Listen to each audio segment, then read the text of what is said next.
দেশ কখনোই আফগানিস্তান হবে না, এটা বাংলাদেশই থাকবে। অনুকরণীয় হতে পারে মালয়েশিয়া বা তুরস্কের মতো ধর্মানুরাগী উদারনৈতিক সমাজ।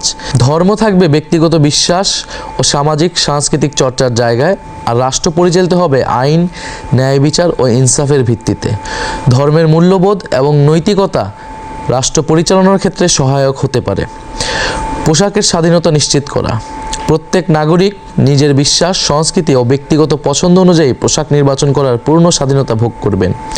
একজন ধর্মবিশ্বাসী নারী যেমন হিজাব বা বোরকা পরতে পারবেন, তেমনি অন্য সকলে যেভাবে আধুনিক পোশাক পরেন তা পরিধানের পূর্ণ স্বাধীনতা থাকবে। নাগরিকের ব্যক্তিগত পছন্দই অগ্রগণ্য হবে। রাষ্ট্র কোনো বিশেষ জীবনধারা আরোপ করবে না, ব্যক্তি স্বাধীনতার সুরক্ষা নিশ্চিত করবে। ভয় ছড়ানোর অপরাজনীতি মোকাবেলা। দেশটা চরমপন্থায় চলে যাচ্ছে বলে একটি মহল আজ আবার নতুন করে আতঙ্ক ছড়াচ্ছে। রাষ্ট্রীয় ক্ষমতার বাইরে ছিটকে পড়া কায়েমি স্বার্থবাদী মহল অচল হয়ে যাওয়া সেই সকল কথা নতুন মোড়কে উপস্থাপন করছে। আমরা বিশ্বাস করি বাংলাদেশের সমাজ সহনশীল এবং বহুত্ববাদী। ঘৃণাবিরোধী নীতি ও সামাজিক সম্প্রীতি, ধর্মীয় বিদ্বেষ, জাতিগত ঘৃণা বা উস্কানিমূলক প্রচারণার বিরুদ্ধে কার্যকর আইনি ও সামাজিক উদ্যোগ নেওয়া হবে।